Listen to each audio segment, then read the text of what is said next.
আসসালামু আলাইকুম এভরিওয়ান, আশা করছি সকলেই ভালো আছেন। আজকে আপনাদের খুব সহজে পাস্তার একটি রেসিপি দেখাবো। চলুন আমরা সরাসরি একদম রেসিপিতে চলে যাই।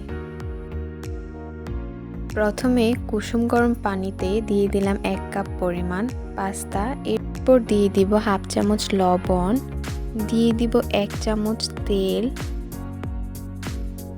এবার ভালো করে নেড়ে নিব।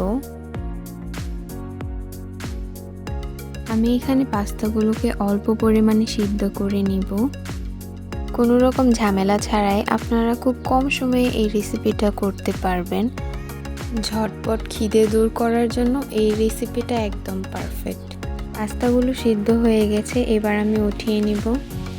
এবার একটি প্লেটে পাস্তাগুলো ঢেলে ঠান্ডা করে নিব। পাস্তাগুলো ঠান্ডা হয়ে গেলে দিয়ে দিব একটি ডিম।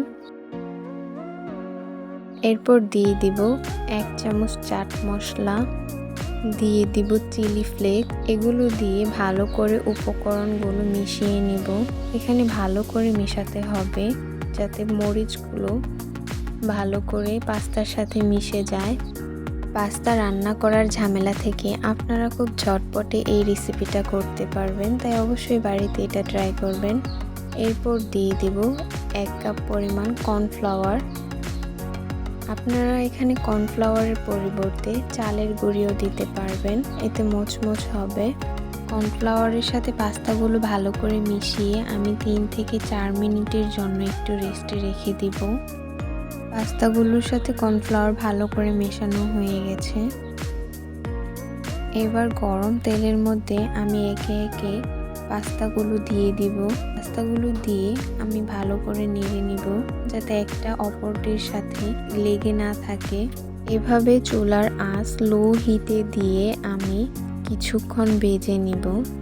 কোনো রকম ঝামেলা ছাড়াই এই রেসিপিটা রান্না করা যায়। আপনারা চাইলে এটা বাড়িতে ট্রাই করতে পারেন। দেখতেই পাচ্ছেন আমি খুব কম সময়ে এবং খুব কম উপকরণে এই রেসিপিটা করে ফেলতে পেরেছি, তাই আপনাদের সামনে আমি এটি উপস্থাপন করেছি। আপনাদের যদি আমার এই রেসিপিটা ভালো লাগে তাহলে অবশ্যই বাড়িতে একবার হলেও ট্রাই করবেন এবং আমাকে কমেন্ট করে জানাবেন। এই তো আমার পাস্তাগুলো ভালো করে ভাজা হয়ে গেছে, এবার আমি উঠিয়ে নিব।